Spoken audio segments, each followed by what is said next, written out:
stress starts off with what you think. Negative thoughts, in particular those that involve some loss of control, trigger off from the midbrain a negative emotion that is corresponding, and you have difficulties thinking clearly, concentrating and remembering. These negative thoughts and emotions release from the adrenals on your kidneys and the pituitary gland at the base of your brain a whole lot of different hormones and chemicals into your bloodstream. One of those is adrenaline, but there's actually about 22 others. These circulate in the blood right throughout the body. Your body goes on red alert, and it's at this point that you feel all the physical symptoms of stress. What are your physical symptoms of stress? Woo! Well, it interferes with the operation of certain chemicals in your brain so that you become sleepless. If I'm stressed too, I'm up early. I'm up about 3 o'clock and sometimes can't sleep. I sleep extremely poorly after a cool day. I never sleep all night. Okay. All my eyes closed, but my mind's everywhere. All your muscles tense up so that you get headaches, stiff necks and sore backs. Sometimes I thought I've got a pain all over me, you know. I get numb, my fingertips go numb, my toes go numb. It increases the secretion of hydrochloric acid into your stomach so that you get burning and churning and nausea. Sometimes I don't feel like eating. It wouldn't surprise me if I had a stomach ulcer sometimes. But I mean, do you get things like butterflies, burning, churning? Burning and churning, yep.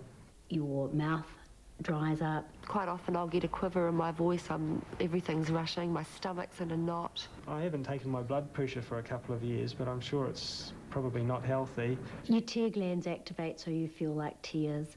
Breaking into tears at the drop of a hat. Sometimes it's just I'm reading my memories and tears come down. Do you get tearful sometimes? Yeah, yeah, very. Now, your body can't stand being on red alert for long periods, and if it is, something will break down. For example, if your weak link is your stomach, you may get ulcers. If it is your gut, you may get irritable bowel or colitis. If it is your lungs, you may get asthma. If it is your heart, you may get heart attacks. If it's your cranial arteries, you may get high blood pressure or strokes. If it is your immune system, you may get all sorts of disorders, including, we now think, cancer. So how does one unstress oneself? It's a stress industry.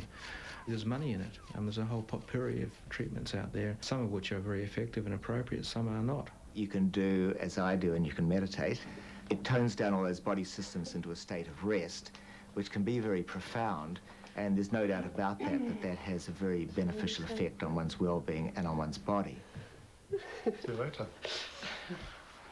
Normally the mind is very active on the surface. We have lots of thoughts and feelings and perceptions from outside.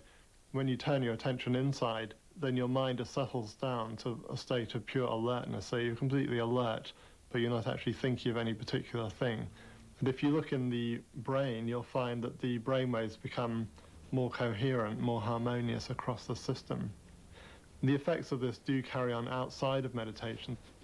There are a lot of other things that one can do. Particularly, I think it's interesting to tackle the business of what we say to ourselves, the kind of cognitive chatter that we have going on inside our heads the whole time. And that is, say, in a stressful situation where maybe you fail an exam or you mess something up or you have a fight with a friend, we tend to say to ourselves things like, that was awful, that was terrible, oh, I've really screwed up. And often we exaggerate to ourselves what's actually happened. The stress makes us exaggerate. And I think if we can watch that kind of self-talk, it makes a heck of a difference. So the paedophile will select a family where they've got children coming on all the time. So there's always going to be a constant supply of children for them. Firstly, let me describe the way. Through the years working with child abuse, I used to do a lot of dictaphone work. So I did the whole book on dictaphone. And I sat out here on the fence looking at the sheep and just talking into a dictaphone for 3 months, basically. And my neighbours thought I'd gone absolutely nuts. That's one thing I could recommend to anybody, to at least write down their feelings, because it's just the weight just comes off you, just something. It's amazing to actually see it written down and to just get it out of your system. If you want to be in control of your stress, you really need to know exactly what it is that stresses you. And one of the ways you can do this is to keep a stress diary. The good thing about keeping a diary on things that upset you is that you see the same things occurring time after time, and you get to know, all right, this is one of those situations, I'm going to do something about it. Okay. If I can change it, I change it. If I can't, I let it go. Right. So how would you feel about it? Yeah? Yeah. Yeah, I'll try anything. If you cannot change your situation, what you can do is change your attitude to it. So you need a means of being able to switch off or look differently at things that you cannot change. And one technique that we use here is called thought stopping. So what is the thought that upsets you the most? Worry. Okay, so it's, I'm going to lose my job. What is the thought that really gets to you about the children when they're fighting? I've got enough to deal with without coming home and having to battle at home. What would be a typical thought that might keep you awake at night? Well, was someone who I thought was okay, had I missed something serious? Thought stopping involves identifying the thoughts about issues that you cannot control and deciding how you will look at those. When you switch off a negative thought, you need to put in its place a positive thought or a coping thought, because that's not going to upset you. What's the thought that would ring the best bells for you? Oh, be happy. Be happy. Oh, but want to be happy today. Yeah. First, they think the thought and then put their finger up when it's in their head, and you tell them stop. Stop. You're really good kids. That's one. Then they say the stop. Stop. I've done everything that I can do. Stop. I'm happy. I'm going to be happy today.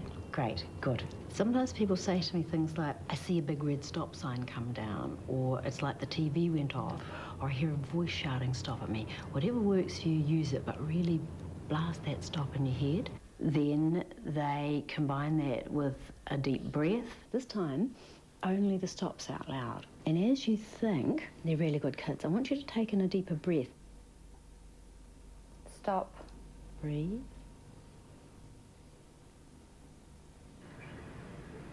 Stop. Breathe. And then last of all, they do it all in their heads. Thought stopping works because it stops the beginning of the stress cycle. If you don't think the negative thought, you don't feel the negative emotions, you don't get the physical symptoms of stress. It is not what happens in your life that stresses you, it is the way in which you look at it. The other really, really powerful area for dealing with stress is what psychologists call social support. And that really means family, friends, neighborhoods, communities that act together. There's something about suffering in the presence of others that makes the suffering a lot better than it otherwise would be. Oops. Quite tight. Yeah, a bit full. One of the reasons I come here is to talk about some of the issues, and I've appeared at school at my son's intermediate last Friday because he attacked another kid in the playground, and he's been caught stealing and all sorts of stuff. He's 12, so that's stressful. Well, I originally came here because I was getting nowhere. I was frustrated and came for attitude change and also grief and things like that because my wife passed away. But things are getting much better, and the life seems to be evening out, which is basically what I want. Yeah, one of the things we do is we include Scotty in it, don't we? Yes. Hope comes out of it. Some of the solutions could possibly come out from the discussions that are coming in the group, because a person might hear from over there a way that somebody has handled their own particular problem, and they might draw ideas from that, ideas that they may never have thought of themselves. Yeah, we've got to get something for Mana and we're just going to take her back. At times, I feel like just walking away from teaching. And I really feel powerless at times. And I think, well, you know, the stress, we can't just turn away. We can't turn away. And you just think, well, God, I am so, I suppose, thankful that I have a strong family unit here, and it's coming back here and it's releasing. Then I'm able to be strong and go back and face them and sort of, you know, try not to get too